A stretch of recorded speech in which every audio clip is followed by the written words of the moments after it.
बहुत समय पहले की बात है। एक समृद्ध राज्य में हरिपाल नाम का एक साधारण लेकिन अत्यंत चतुर किसान रहता था, जो अपनी छोटी सी खेती पर मेहनत करके ईमानदारी से जीवन बिताता था।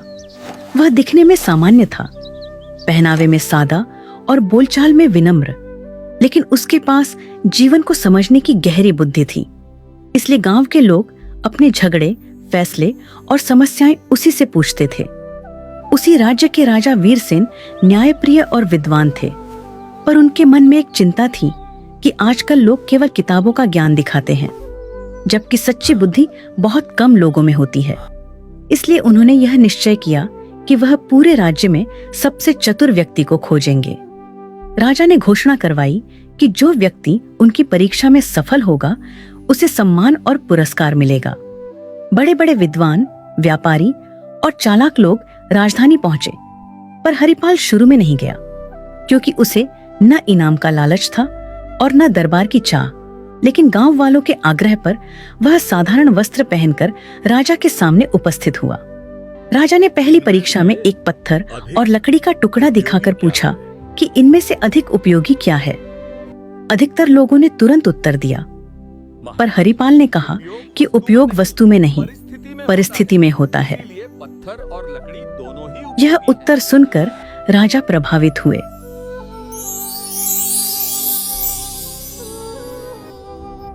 दूसरी परीक्षा में राजा ने पानी का घड़ा और सोने की थैली रखकर पूछा कि प्यासा मुसाफिर क्या चुनेगा।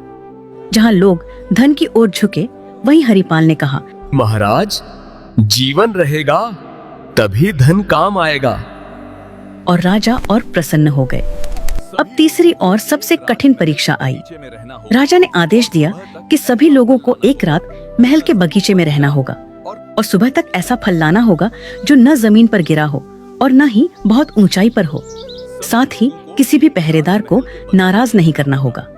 बाकी सब लोग इस परीक्षा को नामुमकिन मानकर पीछे हट गए, पर हरिपाल ने हार नहीं मारी।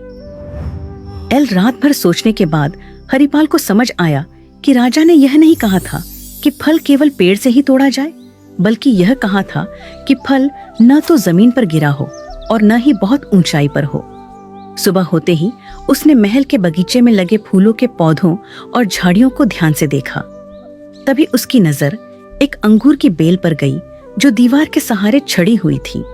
उस पर फल यानी अंगूर जमीन से ऊपर था, लेकिन किसी ऊंचे पेड़ पर नहीं। हरिपाल ने पहरेदारों से विनम्रता से पूछा कि क्या वह उस बेल के पास जा सकता है, क्योंकि वह राजा की आज्ञा का पालन कर रहा है। उसकी शांति, नम्रता और सच्चाई देखकर पहरेदारों ने उसे रोकने के बजाय रास्ता दे दिया।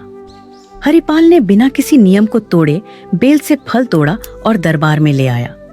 जब राजा ने उससे पूछा कि उसने यह कैसे किया, तो हरिपाल ने हाथ जोड़कर कहा कि सच्ची बुद्धि कठिन रास्ता चुनने में नहीं, बल्कि नियमों को समझकर सही और सरल मार्ग ढूंढने में होती है। यह सुनकर राजा वीरसेन अत्यंत प्रसन्न हुए और उन्होंने घोषणा की कि हरिपाल ही सच्चा चतुर है, क्योंकि उसने ज्ञान, धैर्य और व्यवहार तीनों का संतुलन दिखाया है। राजा ने उसे सोने का पुरस्कार दिया, लेकिन हरिपाल ने उतना ही सोना लिया जितना गांव में कुआं बनवाने के लिए आवश्यक था, और बाकी लौटा दिया। यह देखकर राजा ने कहा कि जो बुद्धि दूसरों के भले के लिए काम आए, वही सबसे बड़ी बुद्धि होती है। हरिपाल सम्मान के साथ अपने गांव लौट आया और पहले की तरह सादगी से जीवन जीने लगा। लेकिन उसकी कहानी पूरे राज्य में फैल गई और लोगों ने समझ लिया कि सच्ची चतुराई दिखावे में नहीं, बल्कि सही सोच और सही आचरण में होती है। सीख: सच्ची बुद्धि वही है जो नियमों को समझे, अहंकार से दूर रहे और अपने साथ साथ दूसरों का भी भला करे।